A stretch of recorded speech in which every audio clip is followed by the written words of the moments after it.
أعوذ بالله من الشيطان الرجيم بسم الله الرحمن الرحيم الحمد لله رب العالمين حمدا يوافي نعمه ويكافئ مزيده سبحان الله والحمد لله ولا إله إلا الله والله أكبر ولا حول ولا قوة إلا بالله العلي العظيم العلي العظيم عدد كل حرف كتب ويكتب أبد الآبدين ودهر الدهرين سبحانك لا علم لنا إلا ما علمتنا إنك أنت العليم الحكيم واهدنا وفقنا إلى صراطك المستقيم وآفنا وعافنا برحمتك يا أرحم الراحمين وارزقنا الإخلاص في طلب العلم ونشر والعمل به وفي جميع طاعات والعبادات اللهم اغننا بالعلم وزينا بالحلم وكرمنا بالتقوى وجمعنا بالعافية وصلى الله على سيدنا محمد وعلى آله وصحبه إلى رب العالمين. Amma ba'du, semoga Allah subhanahu wa ta'ala dengan barakah Sayyidina Muhammad anugerahkan kepada kita sekeluarga anak zuriat hingga hari kiamat, ridhanya, rahmatnya, cintanya, keampunannya. Semoga Allah senantiasa anugerahkan istiqamah, sempurna istiqamah di dalam iman, Islam, ihsan, menjunjung segala perintah, menjauhi larangan zahir batinnya, amin ya rabbal alamin. Halaman 31, hikam yang ke-35. Berkata Imam Ibnu Athaillah As-Sakandari radhiyallahu anhu, semoga Allah meridhai beliau, semoga kita mendapat barakah, syafaat dan manfaat daripada perkataan beliau.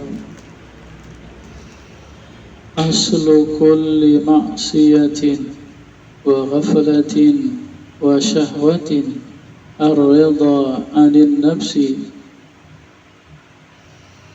Bermula asal segala kemaksiatan dan lupa kepada Allah dan memperturutkan nafsu, syahwat, itu adalah meredha, yaitu adalah redha kepada diri, kepada nafsu. Wa aslu kulli ta'atin wa yaqzatin wa iffatin adamur redha minka anha. Dan asal segala ketaatan dan hati yang selalu ingat kepada Allah dan terpelihara diri daripada syahwat, itu adalah ketiadaan redha engkau daripadanya nafsu. Itu kata Imam Ibnu Athaillah As-Sakandari. Kemudian disarahkan oleh Syekh Abdullah Asy-Syarakawi. Aslu kulli maksiatin, bermula asal segala kemaksiatan. Yang pertama, ay mukhalafatu lima amarallahu bihi wa naha anhu. Apa arti maksiat? Yaitu apa yang diperintah Allah kita meninggalkannya, apa yang dilarang Allah kita malah mengerjanya, itu maksiat. Wa ghaflatin, yang kedua asal segala kelupaan daripada Allah, lil qalbi an hadrati rabbi, lupanya hati daripada Allah. Yang ketiga, wa syahwatin, dan asal segala syahwat nafsaniyah, wa hiya ta'alluq bima yashghilu anillahi ta'ala. Syahwat nafsu, keinginan nafsu, yaitu yang berhubungan apa saja yang keinginan nafsu itu melupakan daripada Allah. Itu tiga: maksiat, kelalaian, dan syahwat. Itu asalnya adalah ridha anin nafsi, yaitu ridhanya kita, cintanya kita, mengutamakan kita daripada nafsu, daripada diri. bi ijma'il arifin wa arbabil qulubi. Jadi ini kata-kata ini sudah dimupakati oleh orang-orang yang ahli ma'rifat dan orang-orang yang ahli hati daripada orang-orang yang tasawuf. Li'anna ar-ridha anha yujibu taghtiyata uyubiha wa masawiha. Dikarenakan bahwasanya ridhanya kita, mengutamakan kita, cinta kita kepada nafsu itu menghasilkanlah tertutupnya aib-aib diri wa masawihi dan kesalahannya wa yasiru qabihuha hasanan, bahkan menjadilah jahatnya diri, jahatnya nafsu itu menjadi bagus. Faman radiya an nafsihi istahsanaha laha. Siapa yang dia redha, dia cinta kepada dirinya, nafsunya, niscaya dia akan menganggap baguslah keadaan dirinya, nafsunya. Wasakana ilaiha, dan dia tenang kepada nafsunya, kepada dirinya. Waman istahsana kullaha li nafsihi wasakana ilaiha istawallat alaihi ghaflah anillah.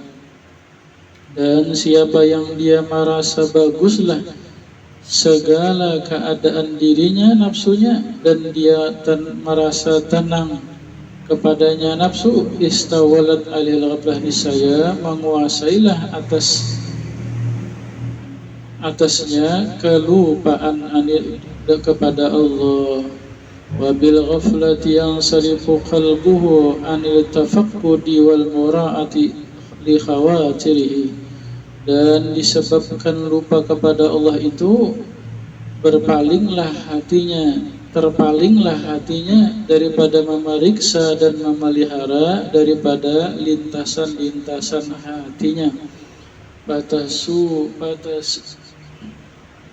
Batasuru alaihi hina izin dawaiyus syahawati, maka bangkitlah atasnya ketika itu ajakan-ajakan syahwat-syahwat, wa taghlibuhu, dan menguasailah nafsu itu atas hati. Izlaisa indahu minal muraqabati ma yadfa'uhu, karena tidak ada di sisinya daripada muraqabah, mengintai ma yadfa'uha, apa yang menolak nafsu. Waman ghalabathu syahwatuhu waqa'a bil ma'asi la mahalata. Dan siapa yang menguasailah syahwat nafsunya, niscaya dia jatuhlah ke dalam kemaksiatan la mahalata, pasti. Wa aslu kulli ta'atin, dan asal segala ketaatan kepada Allah, ay muwafaqatin lil amri wan nahi. Apa arti taat? Yaitu apa yang Allah perintahkan kita melaksanakannya, itu taat. Apa yang dilarang Allah kita menjauhinya karena Allah, itu adalah taat ngarannya. Wa yaqzatin, dan asal segala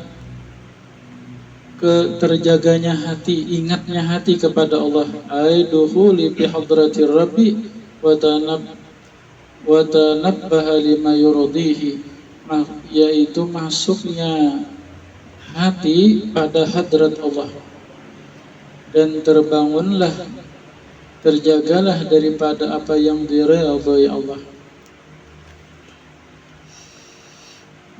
Bila kita tuh ingat Allah, kita masuk hadrat Allah. Bila kita lupa Allah, itu kita keluar dari hadrat Allah. Wal iffatin, dan asal segala iffah, ay uluil himmah anisyahwat, meningginya himmah, mengalahkan syahwat, yaitu adamur ridha minka anha, ketiadaan ridhanya engkau, ketiadaan cinta engkau, dan ketiadaan mengutamakan engkau daripada nafsu. Fa inna man lam yarda an nafsihi lam yastahsin halaha, Karena orang yang dia tidak redha, dia tidak cinta dan tidak mengutamakan daripada nafsunya, niscaya dia tidak akan menganggap bagus keadaan nafsunya. Walam yaskun ilaiha, dan dia tidak tenang kepada nafsu. Waman kana bihazihil wasfi kana mutanabbihan mutayaqizan. Dan siapa yang adalah ia seperti ini sifatnya, maka adalah dia orang yang terbangun, terjaga, litawariqi wal awarid, bagi segala penghalang dan rintangan. Wa bitayaqquzi yatamayyakanu min at-tafaqqudi khawatirihi wa mura'atiha, dan dengan terjaganya hati mungkinlah daripada memeriksa lintasan-lintasan hatinya, geretik-geretik hatinya, dan memeliharanya. Wa inda zalika, maka di waktu itu tahmidu nirani syahwat, padamlah nyalanya syahwat. Fala yakun laha alaihi galbatun wala quwwatun, maka tidak ada bagi nafsu atas hati itu menguasai dan kekuatan. Fayattasifu hina izin bil iffah, maka di waktu itu maka dia bersifatlah dengan sifat iffah, dapat mengendalikan diri, menguasai syahwat. Wa idza tasaba bizalika kana mutajanniban likulli ma nahallahu anhu, dan apabila adalah dia bersifat seperti itu, maka adalah dia mutajanniban, menjauhi likulli ma nahallahu anhu, bagi segala apa yang dilarang Allah daripadanya. Muhafizan ala jami'a ma amarallahu bi, dan dia menjagalah atas seluruh apa yang Allah perintahkan kepadanya. Wa zalika makna ta'atillah subhanahu wa ta'ala, dan itu lah makna pengertian taat kepada Allah. Itu habis itu. Ini sidin walamma kana ridha ani nafsi, akan artinya sidin hendak menjelaskan hikam yang seterusnya. Walamma kana ridha ani nafsi sya'nun may yata'atal ulum az-zahriyah, dan manakala adalah ridha kepada nafsu, cinta nafsu dan mengutamakan nafsu, itu adalah perkara may yata'atal, adalah orang yang berkecimpung ulum az-zahriyah, dengan ilmu-ilmu zahir. Itu kebiasaan kebanyakan. Bila orang itu berkecimpung dengan ilmu-ilmu zahir, ya kan? Ilmu hadis, ilmu tafsir, ilmu nahwu, saraf, fikih, itu yang zahir itu. Itu kebanyakan bila orang hanya berkecimpung di sana, tidak dua mendalami ilmu tauhid dan akhlaknya, nah itu kebanyakan perkara mereka akan mencintai nafsu, merasa bagus diri, merasa orang alim, merasa suci. Allati la tadul ala yubin nafsi, yang tidak ada menunjukkan atas aib diri. Nahal musannif an suhbatihim wa mukhalafatihim, maka beliau musannif menegahlah daripada mensahabati mereka dan bergaul kepada mereka walaupun orang alim. Nah, habis seperempat jam, paham juga ya, ambil barakah.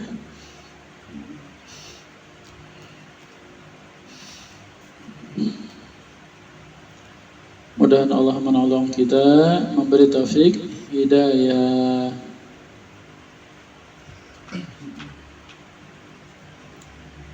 Mengapa kita maksiat kepada Allah?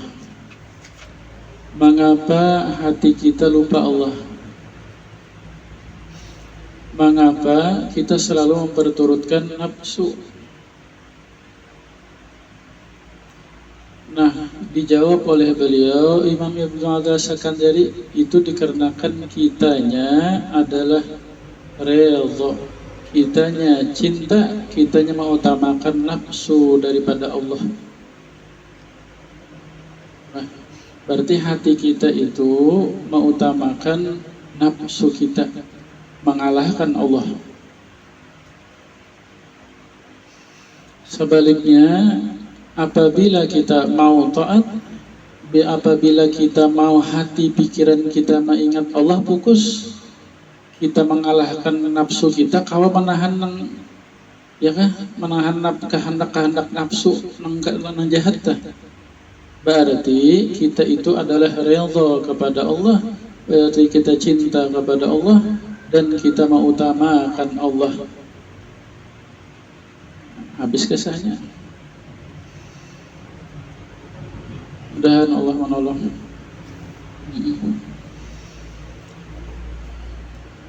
Jadi lihat aja kita sehari-sehari 24 jam. Mana keadaan kita? Banyak maksiat kah, banyak taat kah? Banyak lupa Allah kah, banyak ingat Allah kah? Banyak memperturutkan nafsu kah, banyak menahan nafsu kah?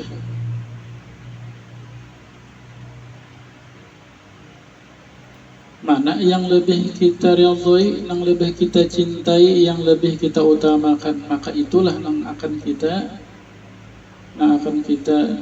ya kah di diri kita adanya.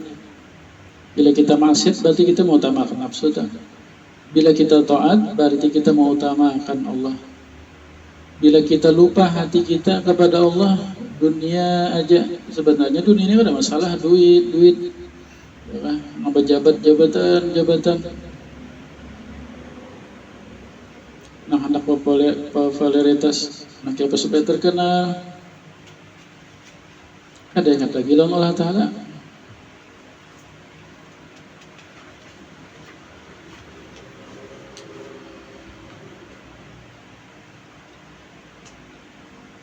Jadi ini ya untuk mengukur diri aja nih, sejauh mana waktu kita, banyak taat kah, banyak maksiat kah, banyak lupa Allah kah, banyak ingat kah, ya, banyak memperturutkan kehendak nafsu kah, banyak memperturutkan kehendak Allah kah, mana yang kita utamakan itulah kita, ya kan? Kayaknya kita ini banyak maksiat, banyak lupa, banyak memperturutkan syahwat nafsu, keinginan nafsu. Berarti kita ini lebih mencintai nafsu, mengalahkan Allah. Ya, mengaku aja jin sudah. Banyak minta ampun.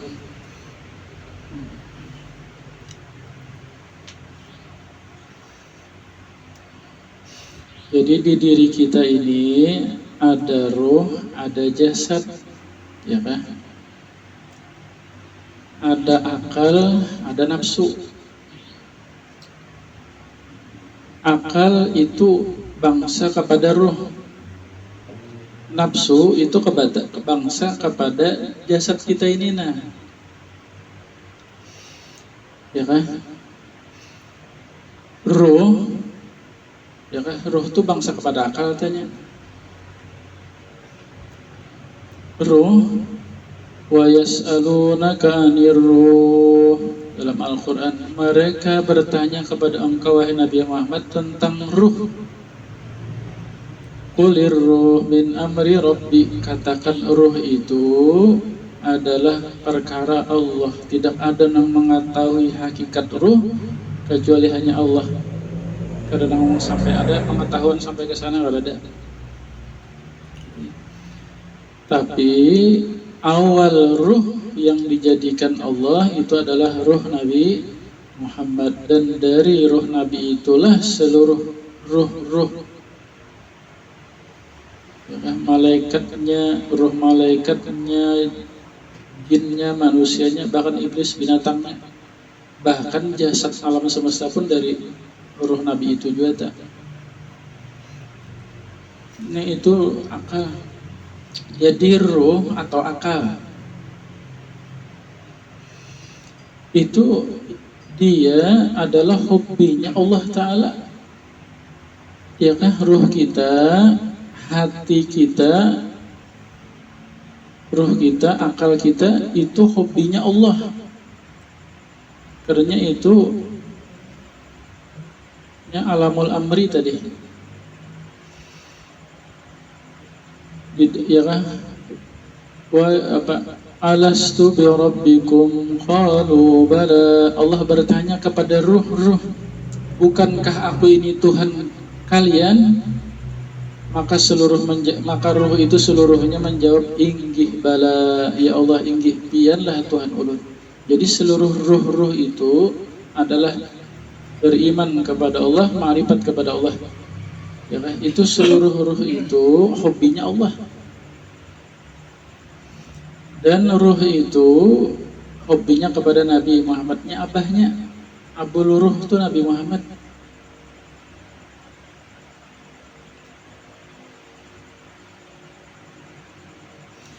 Jasad, jadi nang sejenis tak.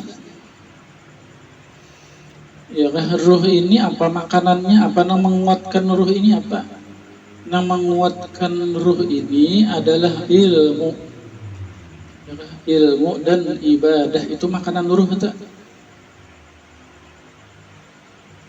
Ilmu, ibadah, ketaatan itulah makanan ruh. Ya, asalnya nur juga, ya kan?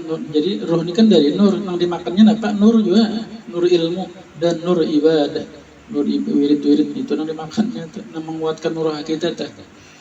Nah, terutama ujar guru kita sewampul, yang paling menguatkan ruh itu adalah salawat atas Nabi Muhammad SAW. Itu nang menguatkan banget nur kita supaya ruh kita ini kuat.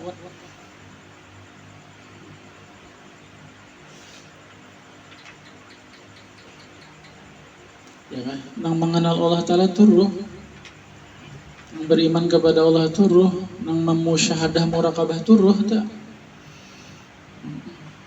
Supaya kuat, ya kan, banyaki sholawat salam atas Nabi. Yang pertama, yang kedua ilmu, ya kan, nuntut ilmu. Jadi ilmu itu ilmu agama, ada ilmu umum, ada ilmu agama. Ya kan, ilmu tauhid, ilmu tasawuf, ilmu fikih, itulah yang menguatkan ruh kita, menguatkan akal kita.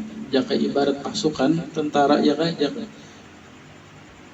ruh kita, ya kan, akal kita ini raja, dia harus memiliki pasukan yang menguatkannya. Nah, pasukan yang menguatkannya apa? Yaitu ilmu agama. Kemudian nafsu ini, ya ini jasad kita ini, darah daging kita ini nafsu ngarannya.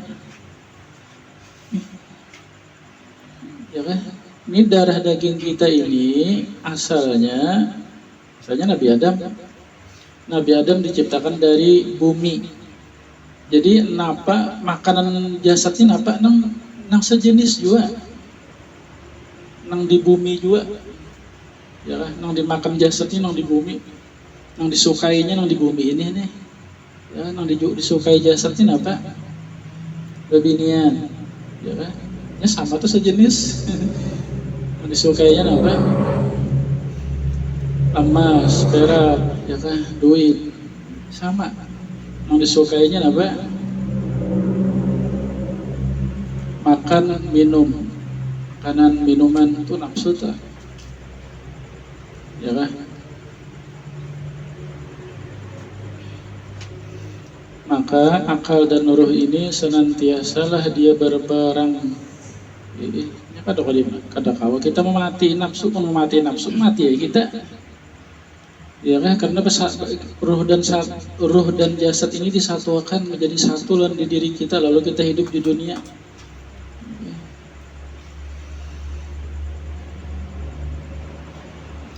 Maksudnya adalah kita bisa mengendalikan nafsu akal kita ini, nah, ya kan, sifat ruh itu dapat menguasai jasad. Ya kan? Di waktu kita taat, ibadat, sembahyang, puasa, baca Al-Quran, itu waktu itu akal kita menguasai jasad. Di waktu kita maksiat, ya kan? Di waktu kita lupa Allah, Ya kan? Nah di waktu itu jasad kita yang menguasai nafsu kita yang menguasai akal.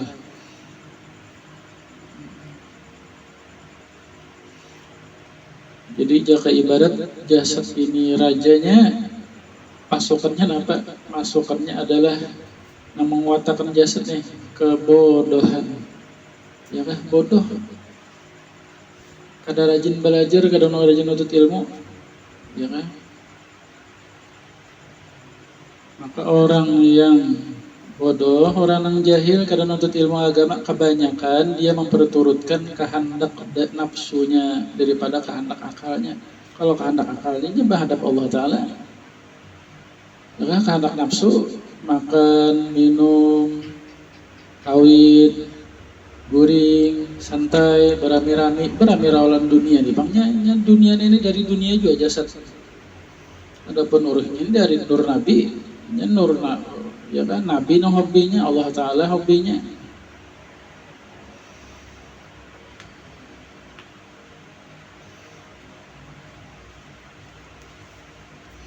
Allah menciptakan akal.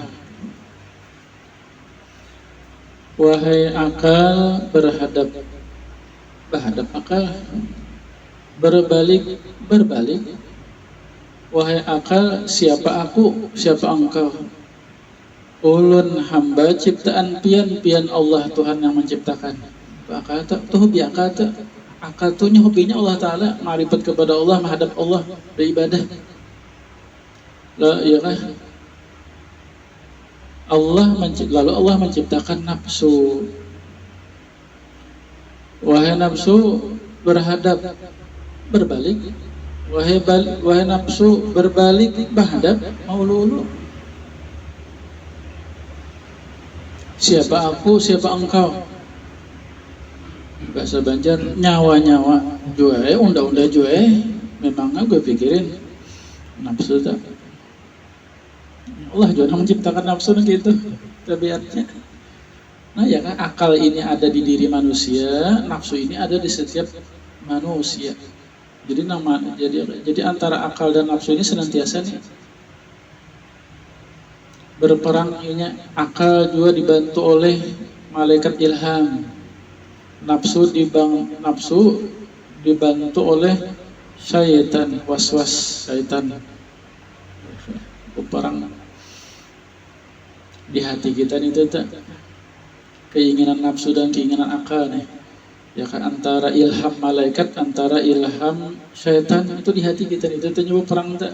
Jadi hati ini medan perang. Setiap waktu, setiap detik tuh perang terus tak. Ya, terkadang mana nafsu maksiat kita tak. Terkadang mana akal ibadah kita tak. Jadi di hati sehari-sehari tak. Mana nang banyak tak.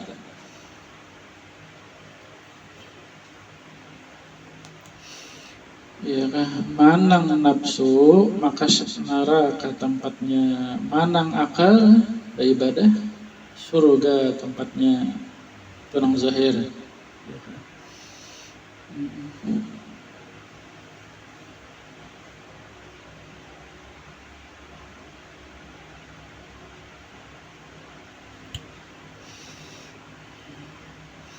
Jadi nafsu tadi, kata Allah, wahai malaikat, nafsu ini siksa, panasi, disiksa dengan panas.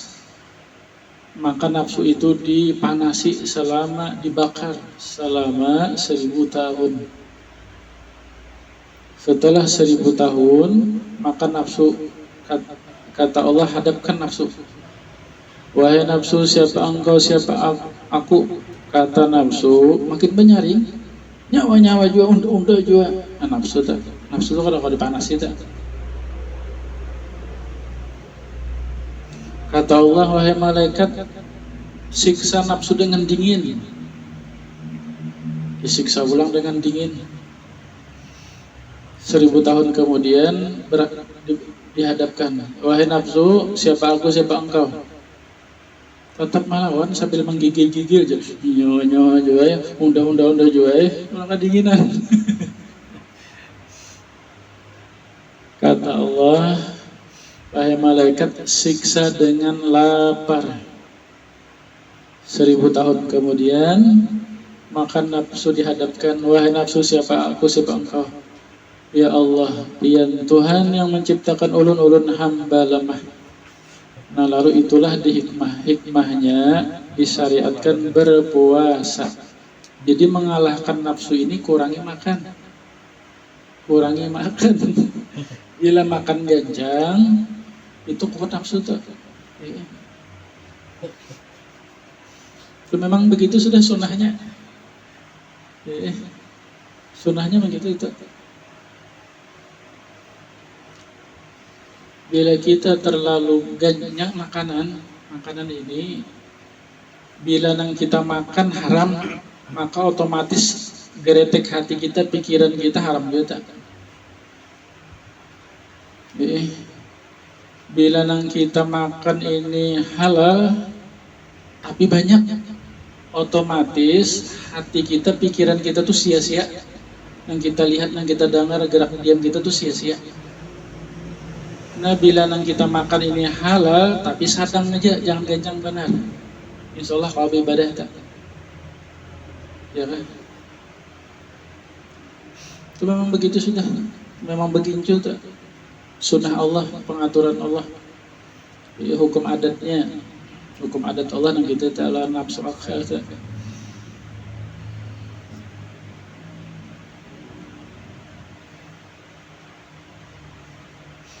Mudah-mudahan Allah menolong. Mudah-mudahan Allah memberi taufik, hidayah kepada kita.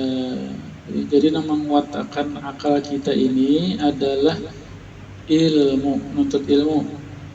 Ya kah? Kemudian amal-amal ibadah. Itu menguatkan akal, menguatkan ruh. Terutama ujar guru kita selumpur itu adalah sholawat, ya kan? Dan istighfar. Itu tak. Nah kemudian nafsu ini menjadi kuat apabila kita malas menuntut ilmu. Bila kita malas menuntut ilmu, kuat nafsu kita. Dan apabila kita makan yang haram, itu makin kuat nafsu kita tak. Atau makan dua yang halal tapi kebanyakan, benar kuat dua nafsu kita tak. Sadang-sadang aja ya Pak. Saat pecah piring enggak Pak, boleh makan panci. Gancangan boleh makan. Itu orang nah hendak beribadah, ya kan? Menurut hendak pegawai pak saya digacangi makan gak Pak ada hendak, ya kan? Nah pangarannya bagi betokangan, hendak manabas pak saya digancangi makan itu. Ini kan orang hendak beribadah nih. Dan kada kawan disamakan porsi makan nih, kita kada boleh berjahat sangkalan kawan ganjang makan aja. Kada kawan dibedakan, ya tangkinya gana, kada boleh jahat sangka. Kita tangki halus. Sepiring habis, beres sudah, polo sudah. Kawan kita ini nggak ada 3 piring, kada pol lagi, jadi kada boleh kita berjahat sangkalan kawan itu. Ganjang mana makan ya, kada. Sebenarnya kada ganjang makannya memang tangkinya gana. Masing-masing tangki jadi itu memang begitu sudah. Mudah-mudahan Allah menolong, memberi taufik, hidayah kepada kita. Semoga Allah meridhai, merahmati, mencintai. Allah anugerahkan kepada kita ilmu yang bermanfaat, mengamalkan ikhlas, istiqamah, husnul khatimah. Berkat Nabi, berkat surah Fatihah.